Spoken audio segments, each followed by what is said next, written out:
ஒருவர் ஒரு ஊருக்கு வந்து தங்கியிருந்தார். மக்கள் கூட்டம் கூட்டமாக வந்திருந்து அவரை வணங்கி வழிபட்டு அவரின் வழிகாட்டுதலால் வார்த்தைகளால் நிறைவடைந்தார்கள். ஆனால் ஒரு மனிதனுக்கு மட்டும் அந்த துறவியின் புகழ் வெறுப்பை தந்தது. அவரை எப்படியாவது மட்டம் தட்டி ஏளனப்படுத்த வேண்டும் என்று எண்ணியபடி தன்னுடைய உள்ளங்கையில் ஒரு பட்டாம்பூச்சியை வைத்து ஒலித்தபடி தன் கைகளை முதுகுக்கு பின்புறம் மறைத்து கொண்டு துறவியின் முன் சென்று நின்றான்.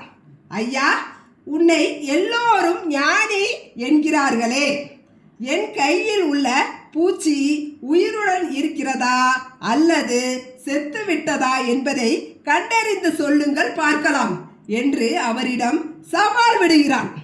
பூச்சி செத்து விட்டதாக சொன்னால் அதை உயிருடன் காண்பித்து விடுவோம்.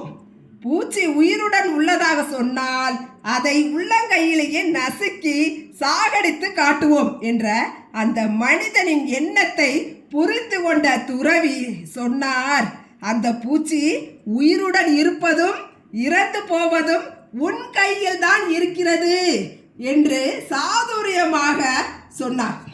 இந்த பதிலை எதிர்பாராத அந்த மனிதன் தடுமாறி போனான். அவனால் அடுத்து ஏது பேச இயலாத நிலை ஏற்பட்டதால் வெட்கத்தில் தலைகுனிந்து தோல்வியை தழுவினான். அந்த துறவி போலதான் நாமும் பல நேரங்களில் சூழ்நிலை கைதிகளாக தடுமாறும் நிலை ஏற்பட்டாலும் அவற்றை சாதுரியமாக சமாளித்து சரிவுகளை சரி செய்து கொள்ள வேண்டும். அப்பொழுதுதான் நம்முடைய வாழ்க்கைக்கு நாம் சொந்தக்காரர்களாக இருக்க முடியும். மாறாக ஏளனங்களை கண்டு கலங்கி நின்றால் சூழல்களின் வெற்றியில் நாம் தோல்வி அடைந்ததாக ஆகிவிடும். ஆக எப்படிப்பட்ட சூழ்நிலையையும் சாதுரியமாக சமாளிக்க கற்றுக்கொள்வோம்.